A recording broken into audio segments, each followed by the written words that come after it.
Film की शुरुआत में हम मेन कैरेक्टर ब्रैड को देखते हैं, जो एक पायलट था। वो एयरपोर्ट पर आगे बढ़ रहा था, साथ ही अपनी बेटी से वीडियो कॉल पर बात भी कर रहा था। वो उसे कहता है कि मैं काम खत्म करके जल्दी तुमसे मिलने आऊंगा, जो सुनकर खुश हो जाती है। इसके बाद ब्रैड पायलट वाले केबिन में आकर अपने साथी पायलट से मिलता है और दोनों अपने अपने बारे में बातें करने लगते हैं। फिर फौरन बाद ब्रैड को बाहर बुलाया जाता है। एक ऑफिसर उसे बताता है कि इमरजेंसी की वजह से तुम्हें एक कातिल को अपने साथ ले जाना पड़ेगा, जो बहुत ही ताकतवर है, जिसका नाम टोनी है। ये जिम्मेदारी हम तुम्हें इसलिए दे रही है क्योंकि तुम काफी समझदार हो, जिस पर वो मान जाता है और अपने प्लेन के बाकी स्टाफ से आकर मिलता है। और ये लोग मुसाफिरों के बारे में बात करने लगते हैं कि सब आ गए हैं कि नहीं। और जैसे फिर सारे मुसाफिर आकर प्लेन में बैठ जाते हैं तो ये लोग फौरन अपनी उड़ान भरते हैं। ब्रैड अपने साथी पायलट को बताता है कि मैं अपनी बेटी से बहुत प्यार करता हूँ और बहुत जल्द उससे मिलने वाला हूँ। हमारे एक दूसरे की दवा और कोई नहीं है। और फिर ये लोग रात तक प्लेन में सफर करते रहते हैं, लेकिन तभी अचानक मौसम बिगड़ने लगता है, जिस वजह से ब्रैड परेशान नजर आता है क्योंकि उसे कुछ ठीक नहीं लग रहा था। वो सभी मुसाफिरों को सीट पर बांधने के लिए कहता है। रेडियो के जरिए वो अपने सेंटर से बात करने की कोशिश भी करता है, पर उसकी बात नहीं हो पाती क्योंकि आहिस्ता आहिस्ता यहाँ के सारे रेडियोस काम करना बंद कर देते हैं। अब तभी अचानक बिजली का तेज झटका प्लेन से आकर लगता है, इस वजह से प्लेन हिलने लगता है। ब्रैड को फिक्र होने लगी थी, इसीलिए जब वो सारे मुसाफिरों को देखने जाता है तो उसे सुकून की सांस आती है क्योंकि सब मुसाफिर ठीक थे। और यहाँ धीरे धीरे करके नाइट बंद होती जा रही थी, जिस बीच एक बार फिर प्लेन को झटका लगता है, जिससे ब्रैड गिर जाता है और उसके माथे पर चोट लग जाती है। इस सारी सूरत-ए-हाल की वजह से सारे ही मुसाफिरों की हालत खराब होने लगी थी। ब्रैड वापस केबिन में आकर अपने साथी के साथ मिलकर प्लेन को संभालने में लग जाता है। काफी मुश्किल टाइम था उनके लिए क्योंकि एक तो रेडियो काम नहीं कर रहे थे, ऊपर से स्क्रीन पर भी उन्हें आगे का कुछ भी दिखाई नहीं दे रहा था। तो ब्रैड कहता है कि हमें प्लेन को नीचे लाना होगा क्योंकि अगर एक और झटका लगा तो प्लेन तबाह हो जाएगा। तो फौरन ये लोग प्लेन नीचे लेने लगते हैं। सारे मुसाफिर डरे हुए थे। एक औरत फिर अपनी सीट बेल्ट खोल देती है। उसे देखकर टोनी का ऑफिसर भी ऐसा ही करता है। प्लेन क्योंकि नीचे की तरफ जा रहा था तो ऊपर वाली साइड से वो जोर से टकराते हैं, इतनी जोर से कि फौरन ही उनकी मौत हो जाती है। अचानक तेजी से प्लेन नीचे आने लगता है तो ब्रैड और उसका साथी जल्दी से इसे कंट्रोल में कर लेते हैं। तभी एयर होस्टेस आकर ब्रैड को बताती है कि मुसाफिरों की हालत खराब हो रही है, जिस पर वो कहता है कि सबको संभालो, अपने अपने सीट्स पर बैठने का कहो क्योंकि जल्दी हम करीबी एयरपोर्ट पर उतरने वाले हैं। अब ये दोनों देखते हैं कि हम एक आइलैंड के ऊपर से गुजर रहे हैं, तो कोई और रास्ता फिलहाल ना होने पर ये इस आइलैंड पर प्लेन उतारने का फैसला करती है। वो कोई ठीक सी जगह देकर फिर प्लेन को उतार ही देती है। हालांकि उन्होंने इमरजेंसी लैंडिंग की थी, पर फिर भी सही सलामत वो उतर ही गई थी। अब ब्रैड और उसका साथी तब खुश होते हैं जब उन्हें पता चलता है कि थोड़ी बहुत बिजली अभी भी प्लेन में है। इसके बाद ब्रैड सभी को नीचे उतरने का कहता है। उधर प्लेन की कंपनी का मालिक भी देख लेता है कि अचानक प्लेन कहीं गायब हो गया है क्योंकि उसने प्लेन को लैंड होते हुए नहीं देखा था और काफी देर से रेडियो खराब होने की वजह से उसका राब्ता भी नहीं हो पाया था, इसीलिए वो थोड़ा टेंशन में नजर आता है। अब एयर होस्टेस ब्रैड को आकर बताती है कि टोनी को लाने वाले ऑफिसर की मौत हो गई है। जिससे ब्रैड को दुख तो होता है, पर वो उसे कहता है कि चलो जो भी हुआ अब बाकी मुसाफिरों का ख्याल रखो। अब सारे लोग इस सोच में थे कि हम यहाँ क्यों उतरे हैं, जिस वजह से ब्रैड सामने आकर बताता है कि इमरजेंसी की वजह से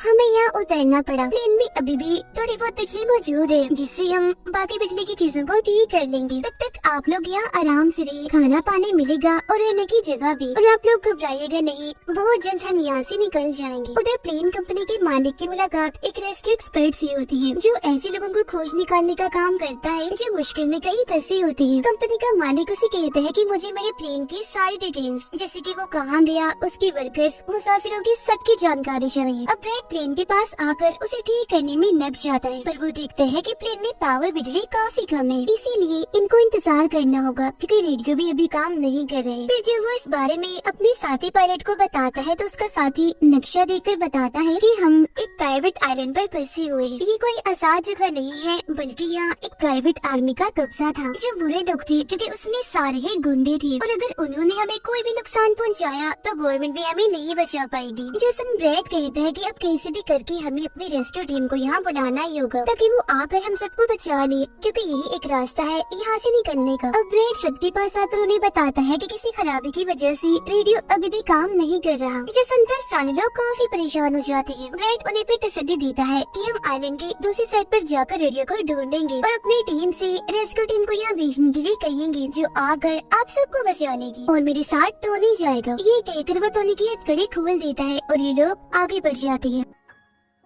अब हम प्राइवेट आर्मी यानी जो बुरे लोग थे उनकी हेड को देखते हैं, जिसके पास एक आदमी आकर बताता है कि यहाँ आइलैंड पर एक प्लेन आकर रुका है इमरजेंसी की वजह से और उसके अंदर बहुत सारे लोग हैं जो अलग अलग मुल्कों से। जो सुनकर प्राइवेट आर्मी का हेड उसे पैसे देता है इस जानकारी की और फौरन अपनी टीम को तैयार होने का कहता है, क्योंकि शायद ये लोग उन्हें लौटने के इरादे से जाने वाले थे। आइलैंड के जंगल में ब्रेड और टोनी आगे बढ़ रहे होते हैं। टोनी ब्रेड से पूछता है कि तुमने मुझे आजाद क्यों किया और अब कहाँ लेकर जा रहे हो? तो ब्रेड उसे कहता है क्योंकि मैं तुम्हारी वजह से सबको खतरे में नहीं डाल सकता और यह एक खतरनाक प्राइवेट आर्मी है जिसका मेरे साथ मिलकर तुम्हें सामना करना है। वो फिर और भी बहुत सारे सवाल ब्रेड से करता है और फिर अचानक ही चुप हो जाता है। तो जब ब्रेड पीछे मुड़कर देखता है तो टोनी वहाँ नहीं था, वो गायब हो गया था। उधर रेस्क्यू एक्सपर्ट प्लेन की जानकारी निकालने में लग जाता है। एक वीडियो में वो ब्रेड को देखता है जो झगड़ते हुए मुसाफिर से लड़कर उसे काफी मारता है। अब उसकी लड़ने की महारतें देखकर रेस्क्यू एक्सपर्ट काफी खुश हो गया था, जिसके बाद वो प्राइवेट कंपनी के लीडर से बात करता है। कहता है कि आप लोग तैयार रहिए, कभी भी आपकी जरूरत हमें पड़ सकती है, जिस पर वो हाँ बोलता है। जंगल में आगे बढ़ते हुए ब्रेड एक खाली पड़ी फैक्ट्री में जाता है जहाँ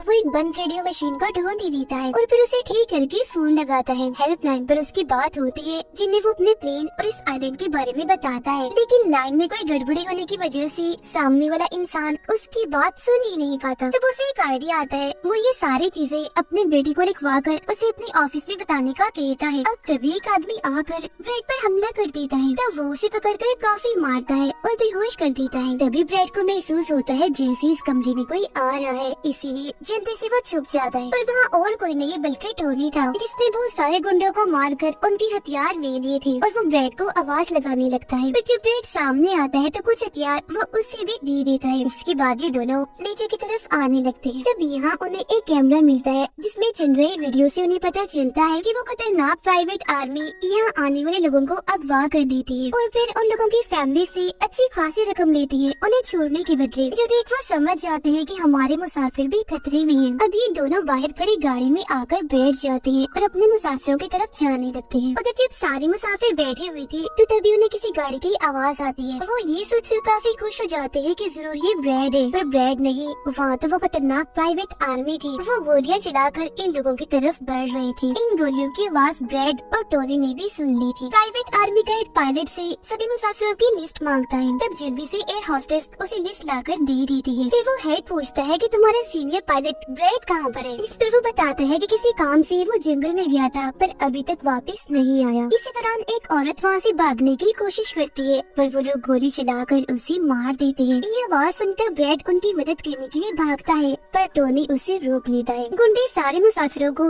बस में बिठाने लगते हैं क्योंकि वो इन्हें अपने साथ ले जा रहे थे बंदी बनाकर। उनका लीडर अपने दो साथियों को कहता है कि प्लेन में जाओ और सारे जरूरी कीमती सामान ले आओ। जिसके बाद खुद वो सारे मुसाफिरों को लेकर यहाँ से निकल जाता है। तब ब्रेड टोनी पर गुस्सा करने लगता है कि वो हमारे लोगों को ले गई और तुमने मुझे जाने ही नहीं दिया। जिस पर टोनी उसे समझाता है कि वो काफी बड़ी आर्मी थी, खतरनाक लोग हैं वो, अगर तुम चली भी जाती तो इतनी बड़ी आर्मी से अकेले नहीं लड़ पाते। फिर अब ये दोनों दुखी तो थे पर आगे बढ़ जाते हैं और उन दोनों गुंडों को पकड़ लेती है जो प्लेन से कीमती सामान ले रही थी। ब्रेड गन पॉइंट पर उनसे पूछता है कि मुसाफिरों को लेकर कहाँ गया होगा तुम्हारा हेड? जिस पर वो बताता है कि यहाँ एक खाली फैक्ट्री है, वहीं गए होंगे वो लोग। अब रेस्क्यू एक्सपर्ट को ब्रेड की बेटी से उधर की सारी सूरत हाल का पता चल गया था, यानी कि उनका प्लेन वहाँ एक आइलैंड पर फंसा हुआ है और साथ ही वहाँ एक काफी खतरनाक प्राइवेट आर्मी भी है। वो इस बारे में प्लेन कंपनी के मालिक को बताता है, जिस पर वो कहता है कि फौरन अपनी प्राइवेट टीम और रेस्क्यू टीम को भेजो। फिर ये लोग जैसे तैसे करके उस आइलैंड और उनके प्लेन को ढूंढ ही लेते हैं। जहाँ इनके बीच फैसला होता है कि प्राइवेट टीम का लीडर सबसे पहले वहाँ जाएगा अपनी टीम के साथ। उधर एक गाड़ी के जरिए ब्रेड और टोनी फैक्ट्री की तरफ जा रहे थे, जिसके पास पहुंचकर ये चुपके से अंदर घुस जाते हैं जहाँ वो सारे गुंडे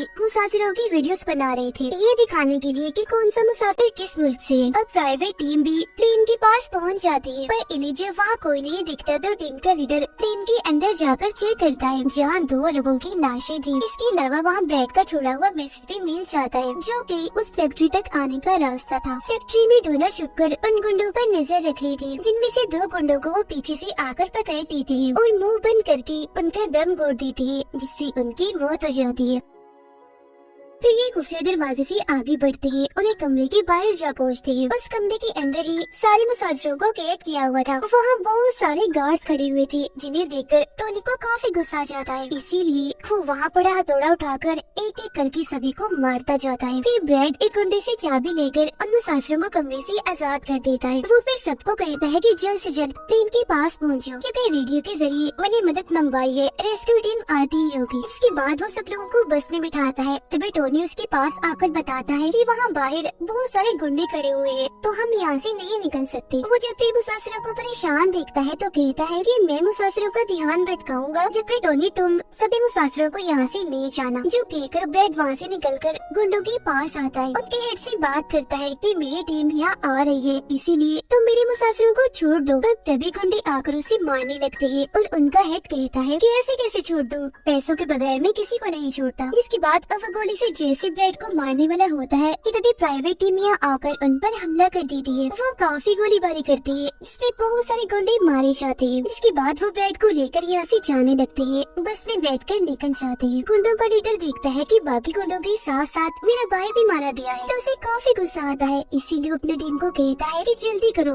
तैयारी पकड़ो और हाँ, किसी को भी मत छोड़ना, एक एक को चुन चुन कर मार देना। गाड़ी में ब्रैड उस प्राइवेट टीम से बात करने लगता है। तब उनका हेड उसे बताता है कि हम छोटी सी प्राइवेट टीम है, जो बस तुम्हें यहाँ बचाने की मिशन में आई है, क्योंकि हम कोई रेस्क्यू टीम नहीं है। उन्हें आने में तो अभी और भी वक्त है। जो सुन ब्रैड घबरा तो जाता है, पर कहता है कि कोई बात नहीं, मेरे पास एक आइडिया है। उसके बाद ये लोग भी प्लेन के पास आ जाते हैं, जहाँ सारे मुसाफिरों को टोनी पहले ही ला चुका होता है। ब्रैड फिर अपने लोगों को कहता है कि प्राइवेट टीम हमारी मदद करने यहाँ आ गई है और अब उनकी मदद से हम प्लेन को चला लेंगे और फौरन यहाँ से निकल जाएंगे। तो आप सब लोग जल्दी से प्लेन में बैठ जाएं, क्योंकि हम रेस्क्यू टीम का इंतजार नहीं कर सकते, उन्हें आने में वक्त है और अगर हम यहाँ रुके तो उस खतरनाक आर्मी के हाथों मारे जाएंगे। जो सुनकर सारे लोग प्लेन में बैठ जाते हैं, जबकि ब्रैड प्राइवेट टीम के लीडर के साथ मिलकर प्लेन को ठीक करने में लग जाता है। जहाँ तभी वो गुंडे आकर इन पर हमला कर देते हैं, जिनको देखकर प्राइवेट टीम उन्हें रोकने में लग जाती है और यहाँ दोनों तरफ से ही काफी गोलीबारी होती है। पर इस टीम के पास काफी अच्छी गन्स थी, तो वो बहुत सारे गुंडों को मार गिराती है। ब्रैड टीम के लीडर को बताता है कि मैं अगले 5 मिनट में प्लेन को स्टार्ट कर दूंगा, मतलब कि चला दूंगा, जिसके बाद हम सब लोग उड़ान भरेंगे। फिर वो टोनी का शुक्रिया भी अदा करता है कि तुमने मेरा इतना साथ दिया। फिर ब्रैड गोलियों के बीच से ही होता हुआ अंदर आकर बैठ जाता है और अपने साथी पायलट के साथ मिलकर प्लेन चलाने लगता है। टोनी की गोलियां खत्म हो गई थी और जब वो प्राइवेट टीम का बैग चेक करता है तो उसे वहाँ पैसों से भरा हुआ एक बैग मिलता है। पर फिलहाल पैसों को ऐसे ही छोड़कर दूसरे बैग से गन लेकर दोबारा गुंडों से लड़ने लगता है, जहाँ तब तक ब्रैड भी पूरे प्लेन को घुमा भी चुका होता है। फिर वो प्राइवेट टीम भी प्लेन में चढ़ने लगती है। ब्रैड को प्लेन कंपनी का मालिक बताता है कि मैं तुम्हें कोई महफूज जगह बता दूंगा जहाँ तुम जा सकते हो। सभी लोग तो प्लेन में चढ़ जाते हैं, पर टोनी नहीं चढ़ता। वो पैसों से भरा बैग लेकर वहाँ से भागने लगता है। तब उसे जाता हुआ देखकर प्राइवेट आर्मी उनके प्लेन पर हमला कर देती है। उनका हेड प्लेन के सामने रॉकेट लॉन्चर लाकर उन्हें एक ही झटके में उड़ाने का सोच रहा था, लेकिन उसे टोनी देख चुका था। वो उसे गोली मारकर गिरा देता है, ऐसा करने से रोक लेता है। ये देखकर ब्रैड को बहुत खुशी होती है, जिसके बाद वो अपनी पूरी ताकत लगाकर प्लेन उड़ाने में कामयाब हो ही जाता है। इस वजह से टोनी भी खुश था और वो भी फिर वहाँ से चला जाता है। ब्रैड प्लेन को आइलैंड से दूर ले जाता है, जबकि प्लेन का मालिक उसे एयरपोर्ट का बताता है जहाँ ये लोग जा सकते थे, जो काफी करीब था। तब ब्रैड उस तरफ प्लेन ले जाने लगता है, पर एक बार फिर प्लेन तबाह होने लगता है। इसलिए ब्रैड दोबारा से इमरजेंसी लैंडिंग करवाता है और उनका प्लेन नीचे आने के बाद जंगल के रास्ते आगे बढ़ने लगता है। सब लोगों की जान बच गई थी, इसीलिए वो काफी खुश थे। उधर प्लेन कंपनी का मालिक और उसकी टीम भी बेहद खुश थी। ब्रैड और उसका साथी भी सुकून की सांस लेते हैं कि कम से कम उस आइलैंड से तो निकल आए थे और सबकी जान भी बच गई थी। कुछ ही देर में यहाँ इनकी रेस्क्यू टीम भी आ जाती है, जिन्हें देखकर सारे मुसाफिर खुश तो थे, साथ ही ब्रैड की बहादुरी पर तालियां बजा रहे थे। ब्रैड फिर सारे मुसाफिरों को रेस्क्यू टीम के साथ भेज देता है, जिसके बाद वो अपनी बेटी से बात करता है। वो इस बात से काफी खुश थी कि थैंक गॉड मेरे डैड जिंदा है। दोनों का बेटी बात करके बहुत खुश थे और इसी के साथ ब्रैड की बहादुरी की ये कहानी इधर ही खत्म हो जाती है।